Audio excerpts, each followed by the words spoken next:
Let's bring in Chris Johnston this morning. I got to know. Chris, do you have a dog? Do you have a cat? Do you have any pets?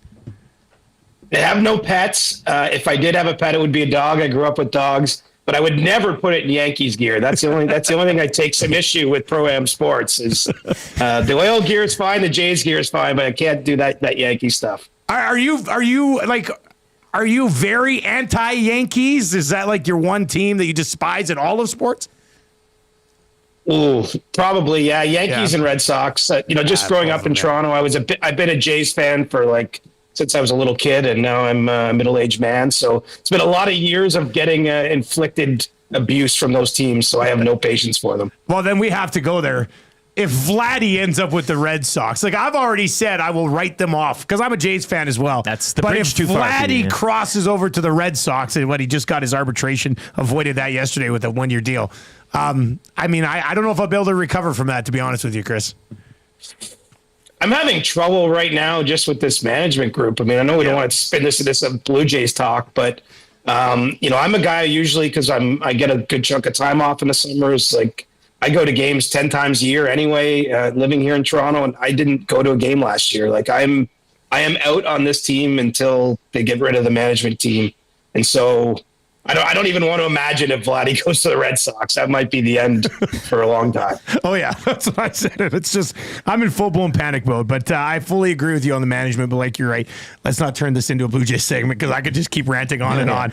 Instead, the Oilers lose to the Penguins last night.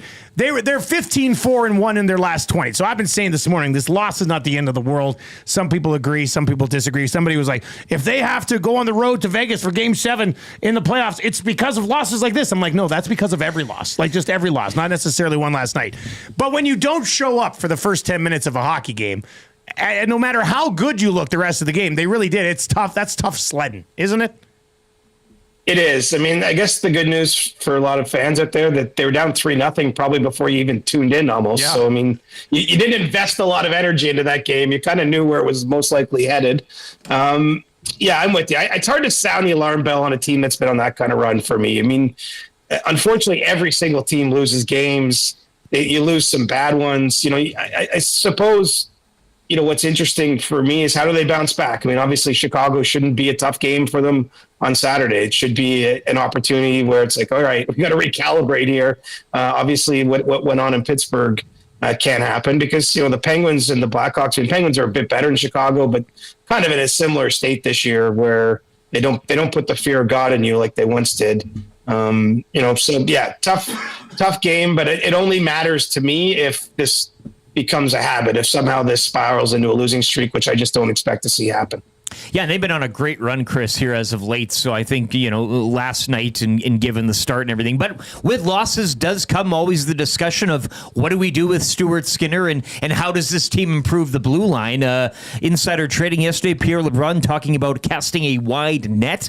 How wide is this net and which direction would you see it being cast in today?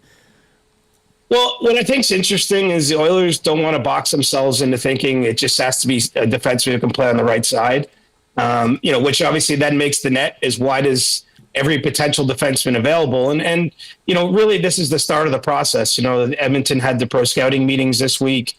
And, I think a lot of teams are still trying to figure out what exactly is this trade market.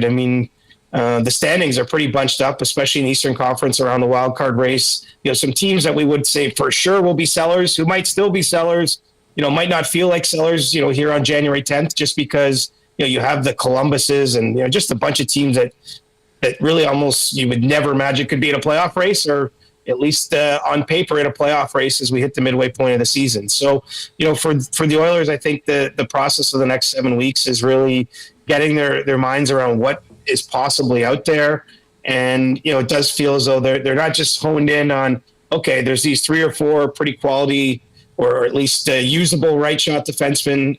I think they're going to consider other options, other ways, whether you're bringing a lefty, moving guys around, things like that, to address the group, which I think at least this far out is a sensible way to approach it. And we just have to see kind of where the market develops and what truly is out there for them.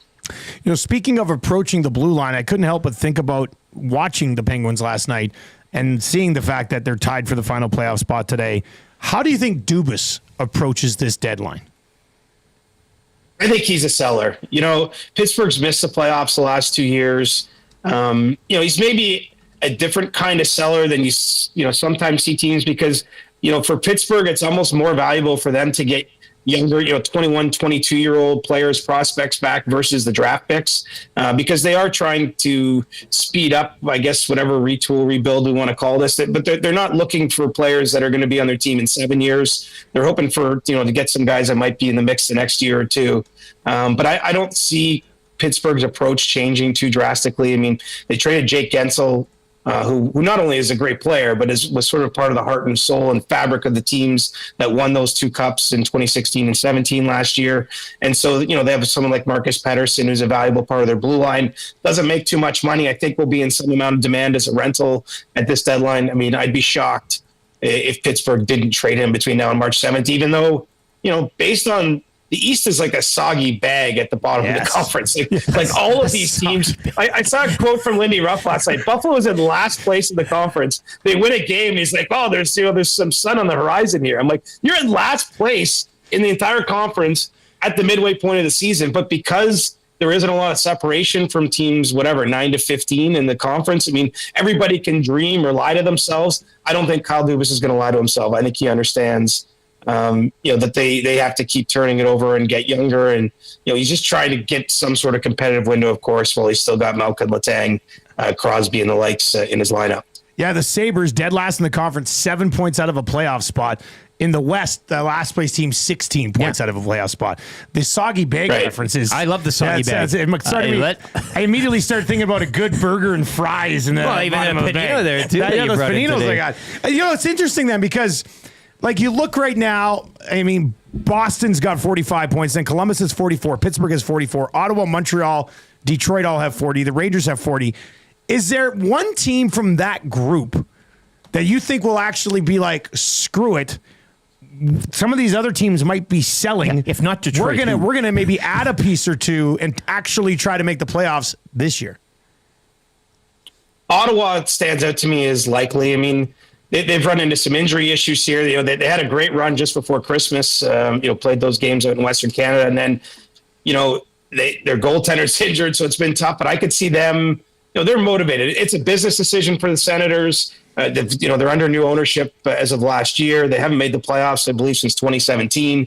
So, I think for them, getting in matters. Even if you get in and lose in 5 games, I think you can sort of understand from their perspective because their best players are all pretty young, but they haven't had a taste of it. The Slitzlas, Kachucks, and down the line there in Ottawa. So I could see them being somewhat of a buyer. Montreal could get there too. We'll see if they can.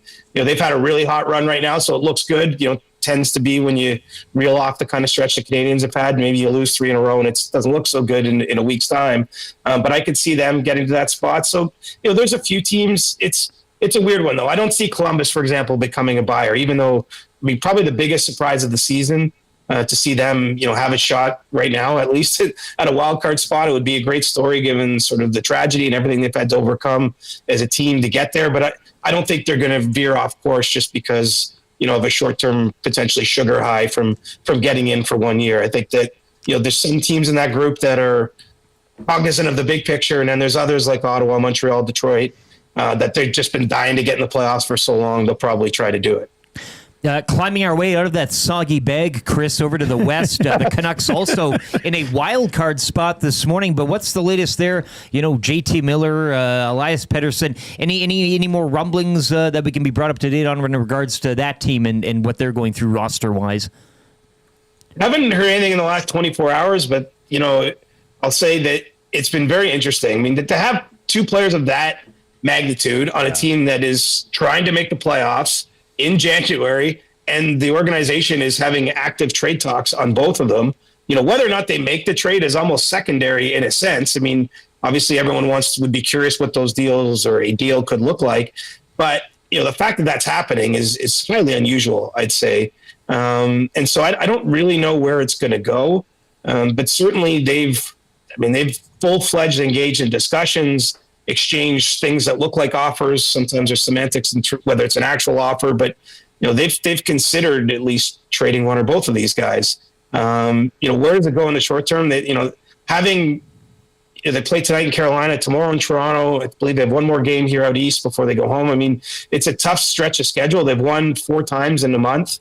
They're sort of the Rangers of the West, I'd say. I mean, it's just it's hard to see where it gets better in the short term. And obviously the Rangers got there sooner, and they've made already a couple decent-sized deals. I think they'll still consider more.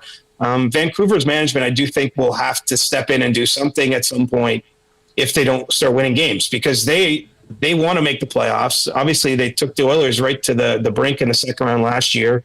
I think they have an ownership group that expects those playoff dates and the financial incentives that come with it. So in the short term, they're just hoping to win a game tonight and tomorrow and maybe quiet things down. But if not, it might not be a Miller or Petterson deal in the coming days or week.